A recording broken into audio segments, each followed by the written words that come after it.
테슬라도 사실은 대표적인 어떤 친환경에 대한 수혜잖아요. 지금 뭐 캘리포니아가 오늘 발표한 것 따르면 이제 친환경차 의무 시간을 더 당기겠다 뭐 이런 얘기까지 할 정도로. 저는 이제 그 기본적으로 이제 세상을 보는 관점이 어떤 현상이 일어났을 때 그 현상이 왜 일어났는지에 대해서 근본적으로 파고 들어가는 걸 좀 좋아하는 편이거든요. 그래야 그 이유를 알 수 있잖아요. 근본적인 이유를 알아야 이게 지속 가는 건지 아니면 잠깐 하고 말 건지를 알 수 있잖아요. 저는 기후는 너무 명백하게 지속한 거예요. 이건 지속적이에요. 그리고 더 강해집니다. 그 얘기들은. 제가 이제 IPCC라는 보고서를 소개를 해드릴 텐데 한 2주 정도 된 것 같습니다. 그 보고서의 양이 제가 이제 보고 깜짝 놀란 게 이제 4,000페이지나 돼요. 지구 온도가 산업혁명 이후로 1.5도씨까지 올라가는 것을 막아보자. 이걸 막기 위해서는 우리가 이산화탄소를 이렇게 줄여야 되는데 우리 인류가 아무리 노력하고 정말 최선의 방식으로 CO2를 줄여도 1.5도 도달은 막을 수 없다. 이게 결론입니다. 너무 늦은 거예요. 코로나가 대응이 워낙 급하다 보니까 다른 뭐 일회용기라든지 그런 환경에 좀 불리한 거에 대한 규제는 약화될 수밖에 없었죠, 사실은. 근데 실제로는 작년에 우리가 이산화탄소 배출량이 11%나 줄었습니다. 이유는 경제활동을 안 했기 때문이죠.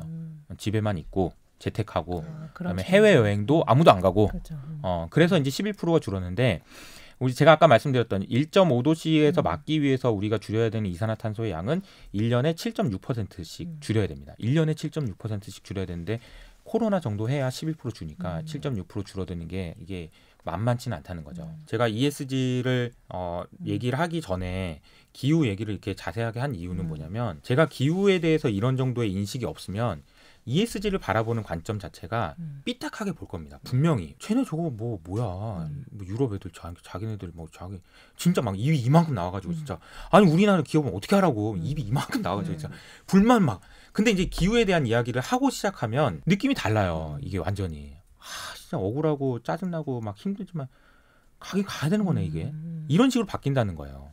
그리고 가겠네. 또 얘네들 더 심하게 우리 괴롭히겠네. 이런 식으로 바뀌기 때문에 이제 기후에 대한 이야기부터 제가 시작을 하는 거죠. 결국에는 친환경 쪽으로 뭐 소재든 제조 방식이든 전기든 뭐든 옮겨가지 않으면 살아남을 수 없는 수출하는 특히 수출이 많은 우리나라 입장에선 살아남을 수 없다. 저는 그러면 기후 위기가 어떤 식으로 극복이 될 것 같냐라고 물어보신다면 당연히 과학기술로 극복해야 됩니다. 지금 나와 있는 기술보다도 훨씬 더 개발된 발전한 그런 과학기술이 나와야 돼요.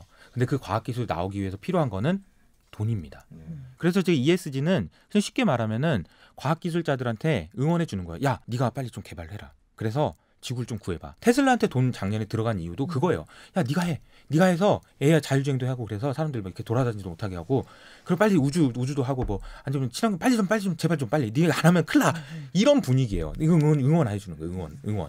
그게 ESG가 뭐 임팩트 투자니 뭐 어려운 용어 하지 말고 그냥 응원해 주는 거예요. 니네 회사 네가 잘해봐. 기술 좀 개발해봐. 그래서 예를 들자면 이런 거죠. 최근에 이제 유전자 관련된 얘기들이 많이 나오는데 유전자 편집 이런 게 가능합니다. 이제는 인간도 가능하고 동식물은 다 가능해요. 어떤 걸 만들 수 있냐면 예를 들자면 식물인데 이산화탄소를 진짜 많이 먹는 식물을 만드는 거예요. 유전자 편집을 해서. 그러니까 이거는 가상인데 그러니까 그런 식의 어떤 기술이 발전할 수 있도록 돈이 많이 들어가야 되는 거예요. 그럼 우리가 투자의 관점에서는 앞으로 돈이 더 많이 들어갈 가능성이 높은 회사에 투자하시는 게 지금 관점에서는 너무 편안한 투자처가 된다는 거죠. 우리가 또 왜 그렇게 멀리 봐야 되냐.